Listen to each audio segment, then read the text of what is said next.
দস্যুমুক্ত সুন্দরবনে আবার তৎপর হয়েছে বনদস্যুরা। কয়েকটি বাহিনী বনে জেলে বাউলেদের জিম্মি করে অর্থ আদায়, হরিণ হত্যা করে মাংস বিক্রির সাথে জড়িত। দস্যুদের মধ্যে বনের কর্তৃত্ব নিয়ে বন্দুকযুদ্ধের ঘটনাও ঘটছে। দুই পক্ষের লড়াইয়ের মাঝে পড়ে বনজীবীরা আহত হওয়ার একাধিক ঘটনা ঘটেছে। সুন্দরবনের দুর্ধর্ষ বনদস্যু করিম শরীফ বাহিনীর প্রধান শরীফকে ধরতে কোস্টগার্ড বারবার অভিযান চালালেও সে প্রতিবারই দলবল নিয়ে গহীন বনে পালিয়ে যেতে সক্ষম হচ্ছে।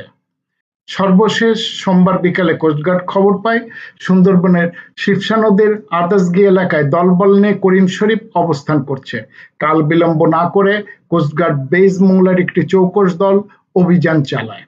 কোস্টগার্ডের উপস্থিতি টের পেয়ে শরীফ তার বাহিনীর সদস্যদের নিয়ে দ্রুত বনের ভিতরে পালিয়ে যায়। পালানোর সময় পিছিয়ে পড়া শরীফের সহযোগী মোহাম্মদ সাদ্দাম খান ও আব্বাস মোল্লাকে কোস্টগার্ড ধরে ফেলে। উদ্ধার করে বিপুল পরিমাণ আগ্নেয়াস্ত্র, গুলি, অস্ত্র তৈরির সরঞ্জাম, সোলার, ওয়াকি-টকি, চার্জার।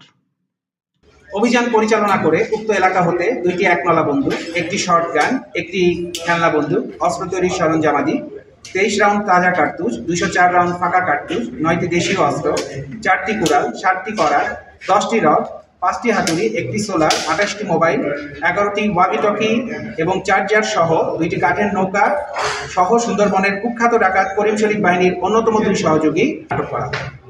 আটককৃত ব্যক্তিদ্বয় বাগেরহাট জেলার মোড়লগঞ্জ থানার বাসিন্দা। প্রাথমিক জিজ্ঞাসাবাদে জানা যায় আটককৃতরা দীর্ঘদিন যাবৎ কুখ্যাত ডাকাত করিম শরীফের সঙ্গে ডাকাতি এবং ডাকাত দলকে অস্ত্র, গোলাবারুদ এবং রসদ সরবরাহ করে সহযোগিতা করে আসছে।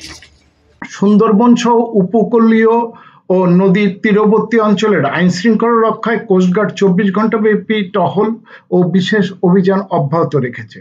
সুন্দরবনকে দস্যুমুক্ত করতে কোস্টগার্ডের এই ধরনের অভিযান ভবিষ্যতেও অব্যাহত থাকবে বলে মিডিয়া কর্মকর্তা জানিয়েছেন।